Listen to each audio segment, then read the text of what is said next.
ಲಲಿತಮ್ಮ ಅವರ ಕುಟುಂಬಸ್ಥರು ನಿಜಕ್ಕೂ ಕೂಡ ಇವತ್ತು ಕಂಗಾಲಾಗಿದ್ದಾರೆ. ಕಣ್ಣೀರಲ್ಲೇ ಕಾಲವನ್ನು ದೂಡ್ತಾ ಇದ್ದಾರೆ. ರಿಪಬ್ಲಿಕ್ ಕನ್ನಡದ ಜೊತೆಯಲ್ಲಿ ಕುಟುಂಬಸ್ಥರು ಕೂಡ ಮಾತನಾಡಿದ್ದಾರೆ. ಕಣ್ಣೀರ ಕೋಡಿ ಹರಿತಾ ಇದೆ ಇವತ್ತಿಗೂ ಕೂಡ. ಸಾವಿಗೆ ನ್ಯಾಯ ಕೊಡಿಸಿ ಅಂತೇಳಿ ಕುಟುಂಬಸ್ಥರು ಆಗ್ರಹಿಸ್ತಿದ್ದಾರೆ, ಅಳಲನ್ನು ವ್ಯಕ್ತಪಡಿಸಿದ್ದಾರೆ. ರಿಪಬ್ಲಿಕ್ ಕನ್ನಡದ ಜೊತೆಯಲ್ಲಿ ಲಲಿತಮ್ಮ ಕುಟುಂಬಸ್ಥರು ಮಾತುಗಳನ್ನಾಡಿದ್ದಾರೆ. ಬಳ್ಳಾರಿಯಿಂದ ರಿಪಬ್ಲಿಕ್ ಕನ್ನಡ ಗ್ರೌಂಡ್ ರಿಪೋರ್ಟನ್ನು ಕೂಡ ಮಾಡಿದೆ, ನೋಡ್ಕೊಂಬನ್ನಿ. ಇಂಥದ್ದೊಂದು ದುರಂತ ಈ ಮನೇಲಿ ಆಗಬಾರ್ದಿತ್ತಮ್ಮ. ಆಗಬಾರ್ದು. ಏನು ಮಾಡ್ತೀವಿ, ಆಡ್ತಾ ಹೋಗಳು ಮಗಳು ಬರಲ್ಲ ಇಲ್ಲ ಮನೆಗೆ. ಏನು ಮಾಡ್ತೀವಿ, ಎಷ್ಟು ಸಂಕಟ ಇರಬೇಡ. ಆ ಪುಟ್ಟ ಮಗುವನ್ನು ನೋಡಿದಾಗ ತಮಗೆ ಎಷ್ಟು ನೋವಾಗುತ್ತಮ್ಮ? ಎಷ್ಟು ನೋವಾಗ್ತೈತೆ ಆ ಕೂಸಿನ ನೋಡಿದ್ರೆ. ನೀವೇ ಹೇಳ್ರಿ. ಮತ್ತೆ ಹಿಂಗಾಗೈತೆ ನೋಡಿ ಆಸ್ಪತ್ರೆ. ಅದು ಮಗುವಿಗೊಂದು ಆಧಾರ ಆಗಬೇಕು, ಧನ್ಯಶ್ರೀಗೊಂದು ಬದುಕು ಕಟ್ಕೊಡ್ಬೇಕು, ನಿಮ್ಗೊಂದು ಮನೆ ಮಾಡಿಕೊಡ್ಬೇಕು, ಎಲ್ಲ ಅನುಕೂಲ ಮಾಡಿಕೊಡ್ಬೇಕು. ಏನಂತೀರಮ್ಮ? ಏನೈತಪ್ಪ ನಿಮಗೆ ತಿಳಿಬೇಕು, ಅವರಿಗೆ ತಿಳಿಬೇಕು, ಅವ್ರು ಮಾಡಬೇಕು. ಕೂಸಿನ ಮಖ ಆಕೆ ಮಖ ನೋಡಬೇಕು. ಮತ್ತು ಆ ಮಗನ ಮಖ ಇವಾಗ ಹೆಂಡ್ತಿನ ಕಳ್ಕಂಡ ಎಷ್ಟು ಸಂಕಟ ಇರ್ತತೆ ಆ ಮಗ್ಗ. ಈಗ ಜೋಪಾನ ಮಾಡೋದು ಈಗೀಗ ಎಷ್ಟು ಸಂಕಟ ಇರ್ತೈತೆ. ದಿನ ಬೆಳಗ್ಗೆ ಬೆನ್ನಿದ್ದಿಲ್ದಂಗೆ ನೀವು ಆಲೋಚನೆ ಮಾಡು. ಹಿಂಗೈತೆ ನೋಡು, ಏನು ಮಾಡೋದೈತಿ. ಮಗಳು ಕಳ್ಕೊಂಡದ್ದೊಂದು, ಇದೆಲ್ಲ ಮಾಡೋದೊಂದು. ಮತ್ತು ಮುಂದೆ ಹೇಗೆ ಈ ಬದುಕು ಹೆಂಗೆ ಅಂತ? ಬದುಕು ಹೆಂಗಂದ್ರೆ ಹುಡುಗರು ದಾರಿ ಬೇಕಲ್ಲ ಸರ್, ಅವ್ರು ನೋಡ್ಕೊಂಡು ಇರ್ಬೇಕಲ್ಲ. ನೋಡ್ಕೊಂತಾರೆ ದೊಡ್ಡವ್ರು ಆದ್ಮೇಲೆ ಅವ್ರು ಆಧಾರ. ನಮಗೇನು ಮನಿಲ್ಲ ಅಲ್ಲಿಲ್ಲ, ಅವ್ರಿಗೆ ಬೇಕಲ್ಲ ಬದುಕಕ್ಕೆ. ಅದಕ್ಕೆ ದಾರಿ ಮಾಡಿಕೊಡ್ಬೇಕು ಅವರು. ಅದನ್ನೇ ನಾವು ಕೇಳ್ಕೊಳೋದು. ಅಪ್ಪ ತಮ್ಮ ಕಣ್ಣಲ್ಲಿ ನೀರು ಬರ್ತಿದೆ, ನನಗೆ ನೋಡೋಕ್ಕಾಗಲ್ಲ. ಈಗ ಏನು ಹೇಳ್ತೀರಿ ಸರ್ಕಾರಕ್ಕೆ? ಸರ್ಕಾರಕ್ಕೆ ಏನಿಲ್ಲ, ಹುಡುಗರಿಗೆ ದಾರಿ ಮಾಡಿಕೊಡ್ಬೇಕು. ಅವ್ರಿಗೆ ಬೇಕಲ್ಲ ಬದುಕಕ್ಕಂತೂ. ಪಾಪರ ಮಕ್ಕಳು ಮಕನ ನೋಡಿ ಮಾಡಿಸ್ಕೊಡ್ಬೇಕು ತಾನೇ ಅವರು. ಇವಾಗ ಅವರಿಗೆ ಗತಿ ಏನು ಅವ್ರದ್ದು? ಇವಾಗ ನೋಡಿ, ಒಂದು ಜಮೀನಿಲ್ಲ, ಇವರಿಗೆ ಯಾವುದೇ ಆದಾಯದ ಮೂಲಗಳಿಲ್ಲ. ಈ ಬಡ ಕುಟುಂಬ ಇದೆಯಲ್ಲ, ಲಲಿತಮ್ಮ ಮತ್ತು ಅವರ ಯಜಮಾನರ ಆದಾಯವೇ ಇವರಿಗೆ ಜೀವನಕ್ಕೆ ಆಧಾರ ಆಗಿದೆ. ನಿನ್ನೆ ಮಾನ್ಯ ಆರೋಗ್ಯ ಮಂತ್ರಿಗಳು ಬಂದಿದ್ದಾರೆ. ನಿಮ್ಮ ಮೇಲೆ ನಂಬಿಕೆ ಇದೆ, ನೀವು ಮಾಡ್ತೀನಿ ಅಂತ ಹೇಳಿದ್ದೀರಿ, ಆ ನಂಬಿಕೆಯನ್ನು ಉಳಿಸಿಕೊಳ್ಳಿ ಅನ್ನೋದು ಈ ಬಡ ಕುಟುಂಬದ ಮಾತಾಗಿದೆ. ರಿಪಬ್ಲಿಕ್ ಕನ್ನಡ ಇದನ್ನ ಇಲ್ಲಿಗೆ ಬಿಡೋದಿಲ್ಲ. ನೀವು ಹೇಳಿದ್ದೀರಿ, ನೀವು ಮಾಡ್ತೀನಿ ಅಂತ ಹೇಳಿದ್ದೀರಿ, ನೀವು ಮಾಡ್ತೀರಿ ಅನ್ನುವ ಭರವಸೆ ನಮ್ಮದು. ನೀವು ಆ ಮಾತನ್ನು ಸುಳ್ಳು ಮಾಡಿದ್ರಿ ಅನ್ನೋದಾದರೆ ಮತ್ತೆ ನಾವು ಮಂಜುನಾಥ ಆಚಾರ್ಯವರ ಮನೆಗೆ ಬರ್ತೀವಿ, ಮತ್ತೆ ನಾವು ಮಂಜುನಾಥ ಆಚಾರ್ಯವರ ಮನೆ ಜೊತೆಗೆ ಕೂತ್ಕೋತೀವಿ. ನಿಮ್ಮನ್ನಂತೂ ನಾವು ಬಿಡೋದಿಲ್ಲ. ಕ್ಯಾಮ್ರಾ ಪರ್ಸನ್ ಮಧು ಜೊತೆ ನಾನು ರಂಜಿತ್ ಶಿರಿಯಾರ್, ರಿಪಬ್ಲಿಕ್ ಕನ್ನಡ. ಕನ್ನಡದ ಮುಂದೆ ಲಲಿತಮ್ಮ ಪತಿ ಕಣ್ಣೀರನ್ನು ಹಾಕಿದ್ದಾರೆ. ಅನ್ಯಾಯವಾಗಿ ನನ್ನ ಹೆಂಡತಿಯನ್ನ ಕೊಂದು ಬಿಟ್ರು. ಈ ಮಗು ಅಮ್ಮ ಅಂದರೆ ಯಾರನ್ನ ತೋರಿಸಲಿ ಅಂತೇಳಿ ಕಣ್ಣೀರು ಹಾಕಿದ್ದಾರೆ. ಪರಿಹಾರದ ಭರವಸೆ ನಮಗೆ ಸಮಾಧಾನವನ್ನು ತಂದಿಲ್ಲ, ಆದರೂ ನ್ಯಾಯ ಕೊಡಿಸ್ತಾರೆ ಅನ್ನೋ ನಂಬಿಕೆ ಇದೆ ಅಂತೇಳಿ ರಿಪಬ್ಲಿಕ್ ಕನ್ನಡದ ಮುಂದೆ ಕಣ್ಣೀರು ಹಾಕ್ತಾನೆ ಈ ವಿಚಾರವನ್ನ ಪ್ರಸ್ತಾಪ ಮಾಡಿದ್ರು ಮಂಜುನಾಥ್.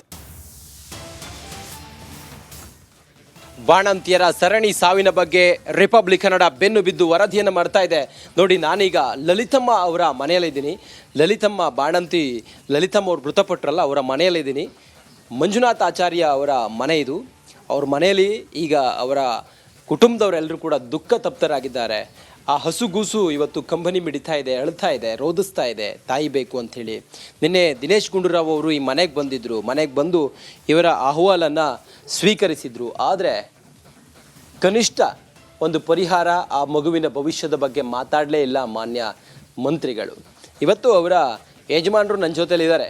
ಮೃತಪಟ್ಟ ಲಲಿತಮ್ಮ ಅವರ ಯಜಮಾನರು ನನ್ನ ಜೊತೆಲಿದ್ದಾರೆ. ಹಾಗೆ ಆ ಪುಟ್ಟ ಕಂದಮ್ಮ ಕೂಡ ನನ್ನ ಜೊತೆಲಿದೆ. ನಾನು ಅವರ ಯಜಮಾನರನ್ನು ಮಾತಾಡಿಸ್ತೀನಿ. ಸಿಸೇರಿಯನ್ ಆಗೋವರೆಗೂ ಕೂಡ ಅವರು ಆರೋಗ್ಯವಾಗೇ ಇದ್ದರು. ಸಿಸೇರಿಯನ್ ಆದ ನಂತರವೂ ಆರೋಗ್ಯವಾಗಿದ್ದರು. ಆ ನಂತರ ಏನಾಯ್ತು ಹೇಳಿ? ಆಮೇಲೆ ಬಂದು ಗ್ಲುಕೋಸ್ ಬಾಟ್ಲ್ ಹಾಕಿದೆ ಸರ್. ಬಾಟ್ಲ್ ಹಾಕಿದ ಮೇಲೆ ಒಂದು ಯಾವುದೋ ಇಂಜೆಕ್ಷನ್ ಮಾಡಿದೆ ಸರ್. ಅದಾದಮೇಲೆ 10 ನಿಮಿಷಕ್ಕೆ ಸ್ವಲ್ಪ ಉಸಿರಾಟದ ತೊಂದರೆ ಆಯ್ತು ಸರ್. ಉಸಿರಾಟದ ತೊಂದರೆ ಆದಮೇಲೆ ಡಾಕ್ಟ್ರೆಲ್ಲ ಬಂದು ಏನಾಗಲ್ಲಮ್ಮ, ಈ ಸಿಜರಿಂಗ್ ಆಗಿದೆಯಲ್ಲ, ಸ್ವಲ್ಪ ಚಳಿ ಇರುತ್ತೆ, ಸ್ವಲ್ಪ ಆಯಾಸಿದೆ, ಏನಾಗಲ್ಲ, ಒಂದು 2 ಅವರಲ್ಲಿ ಹುಷಾರಾಗ್ತಾರೆ ಅಂತ ಹೇಳಿದೆ ಸರ್. ಧರ್ಮಪತ್ನಿ ಮೃತಪಟ್ಟಿದ್ದಾರೆ. ಈ ಚಿಕ್ಕ ಮಗು ಕಣ್ತರಿಯುವ ಮೊದಲೇ ತಾಯಿಯನ್ನು ಕಳ್ಕೊಂಡಿದೆ. ಎಷ್ಟು ಹಣ ಕೊಟ್ಟರು ವಾಪಸ್ ಅಮ್ಮ ಅಂತೂ ಬರಲ್ಲ. ಅವ್ರು ಬಂದು ಹೋಗಿದ್ದು, ಅವ್ರು ಹೇಳಿದ್ದು ತಮ್ಗೆ ಸಮಾಧಾನ ತಂದಿದೆಯಾ? ಸಮಾಧಾನ ಏನೂ ತಂದಿಲ್ಲ ಸರ್, ಬಟ್ ಅವ್ರ ಮೇಲೆ ನಮ್ಗೆ ನಂಬಿಕೆ ಇದೆ. ಆ ನಂಬಿಕೆ ಉಳಿಸ್ಕೊಂಡ್ರೆ ಸಾಕು ಸರ್. ಆದರೆ ಈಗಿನ ಕಾಲಕ್ಕೆ ಎಲ್ಲ ದುಡ್ಡಿನ ಮೇಲೆ ಬಿಟ್ಟಿದ್ದಾರೆ ಸರ್. ಈಗ ಮಾನವೀಯತೆ ಕಮ್ಮಿ ಆಗಿದೆ, ಬಟ್ ಆ ಮಾನವೀಯತೆ ಬರಬೇಕು ಸರ್. ಮತ್ತು ಡಾಕ್ಟ್ರುಗಳಲ್ಲಿ ಮಾನವೀಯತೆ ಇದ್ದರೆ ಸಾಯನ್ ಕೂಡ ಬದುಕಿ ಬರ್ತಾನೆ ಸರ್ ಅನ್ನೋದು ನನ್ನ ಅಭಿಲಾಷೆ ಸರ್. ನೋಡಿ, ಇದು ಪಾಪ ಮಂಜುನಾಥ್ ಅವ್ರು ಹೇಳ್ತಿರುವಂಥ ಮಾತು. ಇವ್ರಿಗೆ ನ್ಯಾಯ ಸಿಗಬೇಕು. ಇವ್ರ ಜೊತೆಗೆ ಇನ್ಯಾರ್ಯಾರು ಬಾಣಂತಿಯರು ಇವರ ಧರ್ಮಪತ್ನಿ ಜೊತೆಗೆ ಆ ದಿನ ಮೃತಪಟ್ಟಿದ್ದಾರೆ, ಇವ್ರು ಮಾಡಿದಂಥ ಎಡವಟ್ಟಿಗೆ ಅವರೆಲ್ಲರಿಗೂ ಕೂಡ ನ್ಯಾಯ ಸಿಗಬೇಕು. ನೀವು ಅದನ್ನು ಉಳಿಸಿಕೊಂಡ್ರಿ, ಅವರಿಗೇನಾದರೂ ಆಧಾರವಾಗಿ ನಿಂತರೆ ನೀವು ನಿಮ್ಮ ಸರ್ಕಾರ ಅಲ್ಲ, ನೀವಿರೋವರೆಗೂ ಕೂಡ ಆ ಕುಟುಂಬ ನಿಮ್ಮನ್ನು ನೆನಪು ಮಾಡ್ಕೊಳ್ಳುತ್ತೆ. ಇಷ್ಟೇ ರಿಪಬ್ಲಿಕ್ ಕನ್ನಡ ಹೇಳೋದು. ಆ ಬಡ ಜನರ ಕೈ ಬಿಡಬೇಡಿ, ಆ ಬಾಣಂತಿಯರ ಕುಟುಂಬದವರ ಕೈ ಬಿಡಬೇಡಿ, ಆ ಹಸುಗೂಸುಗಳ ಕೈ ಬಿಡಬೇಡಿ ಅನ್ನೋದು. ಕ್ಯಾಮ್ರಾ ಪರ್ಸನ್ ಮಧು ಜೊತೆ ನಾನು ರಂಜಿತ್ ಶಿರಿಯಾರ್, ರಿಪಬ್ಲಿಕ್ ಕನ್ನಡ, ಬಳ್ಳಾರಿ. ನೋಡಿ ಲಲಿತಮ್ಮ ಅವರ ಈ 3 ಲಕ್ಷ ಘೋಷಣೆಗಳು 5 ಲಕ್ಷ ಪರಿಹಾರ ಕೊಡ್ತೀವಿ ಅಂತ ನಮ್ಮ ಮುಖ್ಯಮಂತ್ರಿ ಇವತ್ತು ಸೂಚನೆ ಕೊಟ್ಟಿದ್ದಾರೆ. ಇವತ್ತು 5 ಲಕ್ಷ ಕೊಡೋಣ ಅಂತ ತೀರ್ಮಾನ ಮಾಡಿದ್ವಿ. ನಿನ್ನೆಲ್ಲ ಮೊನ್ನೆವರೆಗೂ 5 ಜನ ಹಣ ತೀರ್ಕೊಂಡಿದ್ರು, ನಿಧನ ಹೊಂದಿದ್ರು. ಇವತ್ತು ಮನೆ ಮುಖ್ಯಮಂತ್ರಿಗಳು CM ರಿಲೀಫ್ ಫಂಡ್ ಅಲ್ಲಿ 2 ಲಕ್ಷ ರೂಪಾಯಿ ಅಂತ ಘೋಷಣೆ ಮಾಡುವಂತ ನಾನು ಮನೆ ಮುಖ್ಯಮಂತ್ರಿಗಳು ಹೇಳಿದ್ರೆ ನಾನು 2 ಲಕ್ಷ ಘೋಷಣೆ ಮಾಡಿದೆ. ಇವತ್ತು ಏನು ಬಂತು ಗೊತ್ತಿಲ್ಲ, ಇಲ್ಲ ಕೂಡ ಆ ಘಟನೆ ಆಗಬಾರ್ದಾಗಿತ್ತು. 5 ಜನ ಸತ್ತಿರೋರು ಬಡವರಾಗಿದ್ದಾರೆ ಅಂತ ನನ್ನ ಮಾಹಿತಿ ಬಂದಿದೆ.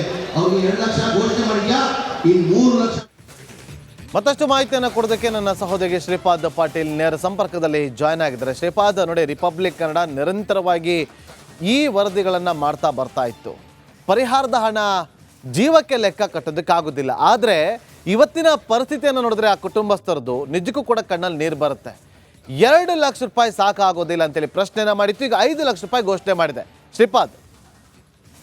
ಎಸ್ ನಾಗೇಂದ್ರ ಬಾಬು, ನಿಜಕ್ಕೂ ಬಾಣಂತಿಯರ ಸರಣಿ ಸಾವು ಆದ ದಿನದಿಂದ ಹಿಡಿದು ಈ ಕ್ಷಣದವರೆಗೂ ರಿಪಬ್ಲಿಕ್ ಕನ್ನಡ ವರದಿಯನ್ನ ಪ್ರಸಾರ ಮಾಡಿದ್ದು ಯಾವ ರೀತಿ ಇತ್ತು ಅಂತಂದ್ರೆ, ಮುಖ್ಯಮಂತ್ರಿಗಳು, ಜಿಲ್ಲಾ ಉಸ್ತುವಾರಿ ಸಚಿವರು, ಮಹಿಳಾ ಮತ್ತು ಮಕ್ಕಳ ಕಲ್ಯಾಣ ಸಚಿವರು, ವೈದ್ಯಕೀಯ ಶಿಕ್ಷಣ ಸಚಿವರು, ಆರೋಗ್ಯ ಸಚಿವರು ಇತ್ಯಾದಿ ಅಧಿಕಾರಿಗಳೇ ನಿದ್ದೆ ಮಾಡ್ತಾ ಇದ್ರು.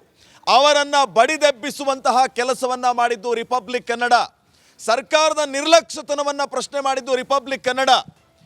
ಬಾಣಂತಿಯರ ಸರಣಿ ಸಾವಿನ ವಿಚಾರಕ್ಕೆ ಸಂಬಂಧಪಟ್ಟಂತೆ ನಿರಂತರ ವರದಿಯನ್ನ ಮಾಡಿ ಆರೋಗ್ಯ ಸಚಿವರು ಬಳ್ಳಾರಿಗೆ ಹೋಗಿ ಭೇಟಿಯನ್ನ ಕೊಡುವಂತೆ ಮಾಡಿದ್ದು ರಿಪಬ್ಲಿಕ್ ಕನ್ನಡ. ಈ ಎಲ್ಲ ವರದಿಗಳ ಫಲಶ್ರುತಿ ಅನ್ನುವಂತೆ ಫೈನಲಿ ಸರ್ಕಾರ ಎಚ್ಚೆತ್ಕೊಂಡು ಬಾಣಂತಿಯರ ಸಾವಿನ ವಿಚಾರವಾಗಿ ಮಾತಾಡಿದೆ, ಬಾಯ್ಬಿಟ್ಟಿದೆ. 5 ಲಕ್ಷ ರೂಪಾಯಿ ಪರಿಹಾರವನ್ನ ಘೋಷಣೆ ಮಾಡಿದೆ. ಅದಕ್ಕಿಂತ ಪೂರ್ವದಲ್ಲಿ ಬರೀ 2 ಲಕ್ಷ. ಬಾಣಂತಿಯರ ಸಾವಿಗೆ 2 ಲಕ್ಷ ರೂಪಾಯಿ ಬೆಲೆ ಕಟ್ಟಿದ್ದು ಈ ಲಜ್ಜೆಗೆಟ್ಟ ಸರ್ಕಾರ ಅನ್ನುವಂತಹ ಪ್ರಶ್ನೆಯನ್ನ ಸಾರ್ವಜನಿಕರು ಮಾಡಿದ್ರು. ರಿಪಬ್ಲಿಕ್ ಕನ್ನಡ ನಿರಂತರವಾಗಿ ವರದಿಯನ್ನ ಪ್ರಸಾರ ಮಾಡಿ 2 ಲಕ್ಷ ರೂಪಾಯಿ ಪರಿಹಾರದ ವಿಚಾರವನ್ನ ಪ್ರಶ್ನೆ ಮಾಡಿತ್ತು. ಫೈನಲಿ ಸರ್ಕಾರ ಎಚ್ಚೆತ್ಕೊಂಡು ಈಗ 5 ಲಕ್ಷ ರೂಪಾಯಿ ಪರಿಹಾರವನ್ನ ಘೋಷಣೆ ಮಾಡಿದೆ.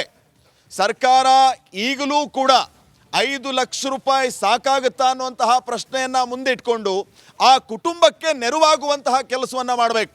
ಮಕ್ಕಳಿಗೆ ವಿದ್ಯಾಭ್ಯಾಸ ಆಗಲಿ ಅಥವಾ ಸರ್ಕಾರಿ ನೌಕರಿ ಕೊಡಿಸುವಂತಹ ಕೆಲಸ ಆಗಲಿ ಇತ್ಯಾದಿ ವಿಚಾರಗಳ ಬಗ್ಗೆ ಗಮನ ಹರಿಸಿದರೆ ರಿಪಬ್ಲಿಕ್ ಕನ್ನಡದ ಆಶಯ ನೆರವೇರುತ್ತೆ. ಇಂತಹ ವರದಿಗಳನ್ನು ಪ್ರಸಾರ ಮಾಡಿ ಈಗ ಜನಮಾನಸದಲ್ಲಿ ಅಚ್ಚಳಿಯದಂತೆ ನೆಲೆ ಊರುವಂತಹ ಕೆಲಸವನ್ನು ರಿಪಬ್ಲಿಕ್ ಕನ್ನಡ ಮಾಡ್ತಾ ಇದೆ. ನಮ್ಮ ಸಮಾಧಾನ ಏನಂತಂದರೆ, ಸರ್ಕಾರ ಫೈನಲಿ ಈ ಬಾಣಂತಿಯರ ಸಾವಿನ ವಿಚಾರವನ್ನು ಗಂಭೀರವಾಗಿ ತೆಗೆದುಕೊಂಡು ಪರಿಹಾರವನ್ನು ಅನೌನ್ಸ್ ಮಾಡಿದೆ ಅನ್ನುವಂಥದ್ದು Nagendra Babu. Okay, thank you Shripad ನಿಮ್ಮೆಲ್ಲ ಮಾಹಿತಿಗಾಗಿ. ಒಂದು ಕಡೆ ನೋಡಿ ಬಾಣಂತಿ